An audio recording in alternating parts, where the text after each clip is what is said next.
వర్షాలపై వాతావరణ శాఖ హెచ్చరికలను చంద్రబాబు ప్రభుత్వం బేఖాతరు చేసిందని మండిపడ్డారు వైఎస్ జగన్మోహన్ రెడ్డి. అలాగే వరద బాధితులను ఆదుకోవడంలో కూడా కూటమి సర్కార్ విఫలమైందన్నారు. వర్షాలపై ప్రభుత్వం సరైన ప్లాన్ చేసి ఉంటే ఇంత తీవ్ర పరిస్థితులు ఉండేవి కాదని చెప్పుకొచ్చారు.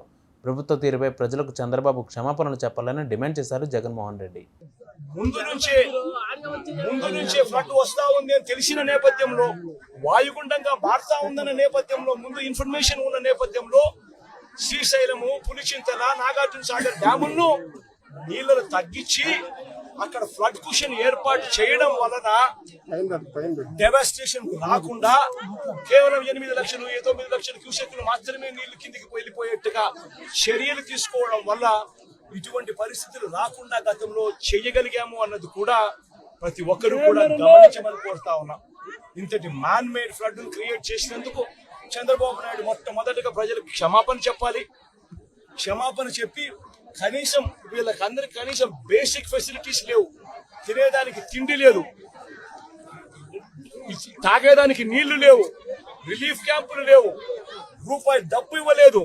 వీళ్ళందరూ ఎలా బతకాలని చెప్పి అడుగుతా ఉన్నారు. చంద్రబాబు నాయుడు ఇక్కడికి వచ్చి క్షమాపణ చెప్పి సమాధానం చెప్పాలని కూడా అడుగుతా ఉన్నారు.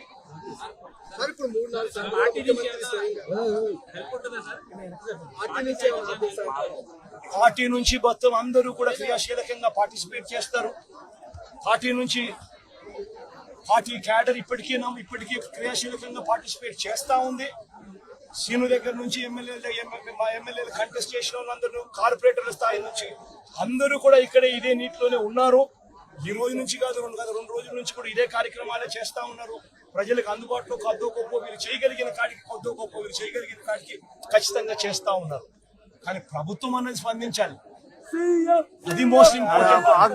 ప్రభుత్వం అనేది పలికితే జగన్ ప్రభుత్వంలో కూడా ప్రభుత్వం ఉండేది. కానీ జగన్ ప్రభుత్వంలో ఏ ఒక్కరూ కూడా ఎప్పుడు కూడా డిస్సాటిస్ఫైడ్ గా ఎప్పుడు లేరు. ఎందుకు లేరు అని అంటే కారణం, జగన్ ప్రభుత్వంలో ఒక వాలంటీర్ వ్యవస్థ ఉండేది. జగన్ ప్రభుత్వంలో ఒక సచివాలయ వ్యవస్థ ఉండేది. ఈ వాలంటీర్ల వ్యవస్థ, ఈ సచివాలయాల వ్యవస్థ గ్రామ స్థాయిలో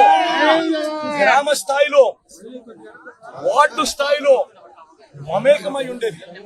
వీళ్ళందరూ కూడా వాలంటీర్లందరూ కూడా ఎప్పుడు వరద వచ్చినా, ఎప్పుడు తుఫాన్ వచ్చినా వీళ్ళ సహాయ సహకారాల వల్లే గొప్పగా ఎటువంటి కంప్లైంట్స్ ప్రజల నుంచి రాకుండా సాచురేషన్ పద్ధతిలో ప్రజలకు మంచి చేయగలిగాం.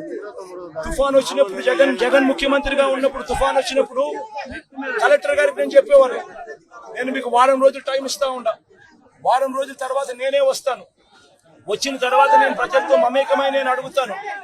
ఏ ఒక్కరి నోట్లో నుంచి కూడా కలెక్టర్ మాకు పలకలేదు, కలెక్టర్ స్పందించలేదు, కలెక్టర్ వల్ల మాకు నష్టం జరిగింది అన్న మాట ఎప్పుడు వినపడకూడదు అని చెప్పి నేను ఆదేశాలు ఇచ్చేవాడిని. మా కలెక్టర్ బాగా పనిచేశాడు, మా కలెక్టర్ మంచివాడు అనే మాట వినపడాలి అని చెప్పి గట్టిగా కలెక్టర్లకు ఎప్పుడు చెప్పేవాడిని.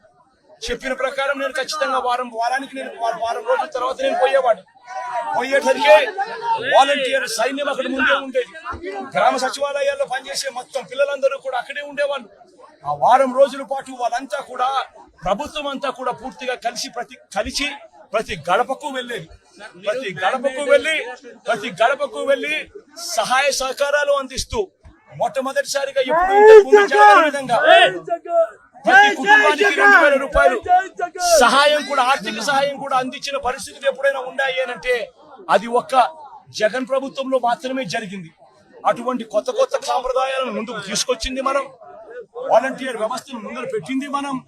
సచివాలయ వ్యవస్థ, వాలంటీర్ వ్యవస్థతో పూర్తిగా ప్రతి గడపకు కూడా సహాయ సహకారాలు అందించగలిగాము. రిలీఫ్ క్యాంపులు తుఫాను వచ్చే నాటికే రిలీఫ్ క్యాంపులు ఏర్పాటయ్యేటివి. ముందుగానే లోతట్టు ప్రాంతంలో ఉన్న మనుషులందరినీ కూడా ముందుగానే రిలీఫ్ క్యాంపులు ట్రాన్స్ఫర్ చేసేవాళ్ళము.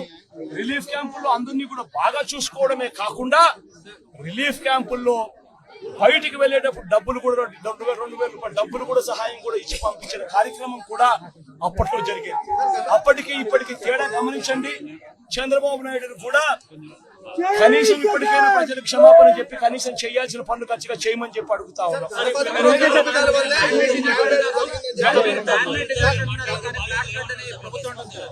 ప్రతి బాధితులు కూడా మీరంతా ఉన్నారు, నాతో పాటు మీరంతా కూడా నడుస్తా ఉన్నారు.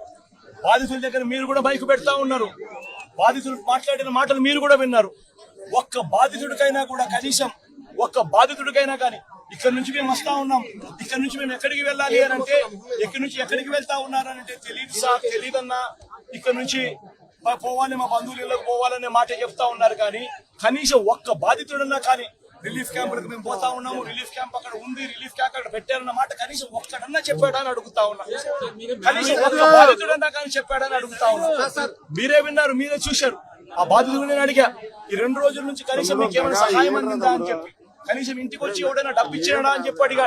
ఇంటికి వచ్చి మంచి నీళ్ళు ఇచ్చే కార్యక్రమం జరగలేదు సార్, డబ్బులు కదా దేవుడు అని చెప్పి మాటలు వినిపించారు. మీరంతా కూడా విన్నారు.